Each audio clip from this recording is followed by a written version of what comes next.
If you clicked on the first link, chances are you're ready to go on a tour. And what we're going to do here is do a screen capture tour of several different websites developed by WordPress.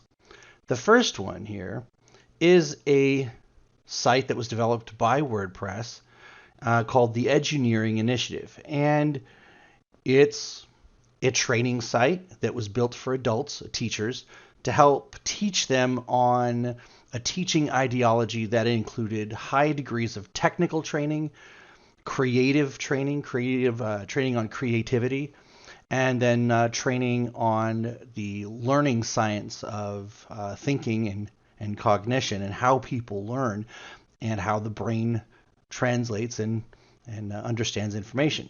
So just give you kind of a quick tour of what the site looks like. It looks fun, it's engaging, it's got little animated buttons which are fun. And if you want to start, then you'd start here. And currently there are two different levels built in here. This was a project as part of my doctoral course that is in the process of becoming much larger, but these were the first two layers. The first one was on building images and the power of image editing using programs like Adobe Photoshop, and then document design, building interactive documents, and we'll talk more about those later, using a program called Adobe InDesign. So to give you an idea of what WordPress looks like on the back side, this is right here what we call the dashboard, and every WordPress site has one of these. Each one of these squares represents something called a plugin, and I can move them around to give myself a little bit more visibility. I can see where things are going.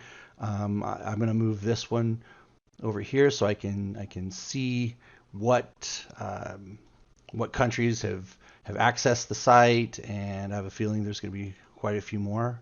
Oh, I guess I'm going to have to move this all the way over, because I do want it at the top so that I don't have to scroll down to see it, because the WordFence plugin, this thing right here, is my security shield that keeps people from breaking into my site and doing damage or I don't know, doing stuff they're not supposed to. So let's look at the menus here. LearnPress is the LMS, and it's a plugin. And so courses, lessons, quizzes, questions, the order in which the lessons and courses are supposed to appear are all controlled using this piece of software. Now, did this come with WordPress? No, it didn't. This is the neat thing about WordPress, is that you can customize it to make it do or be anything you want it. So let's move past some of these, which are basically plugins that manage the look or feel or operation of the site. And let's go to plugins and let's look around. Now, if I wanted to add something new, let's suppose I wanted to add something from, like, it would be neat to have a Google map on my thing. So maybe let's see what kind of plugins they have for Google Maps.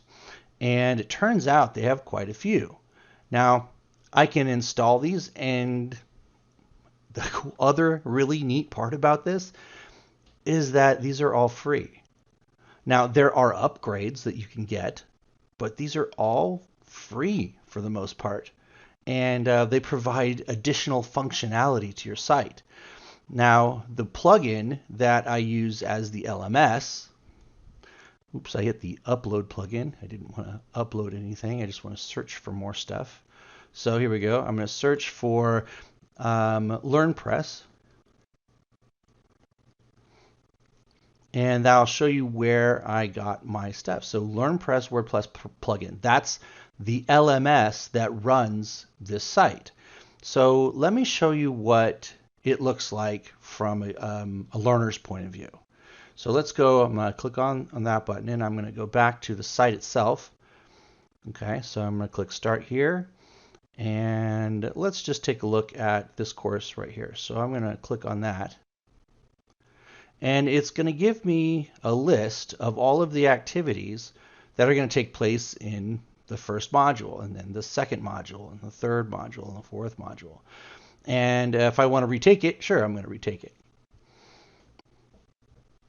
Now, this LMS is organized very differently than the other LMS that is going to be shown to you. And again, flexibility is the key. I would say that for college students or adult students, the layout of this LMS is probably better because for an adult learner, it's very linear.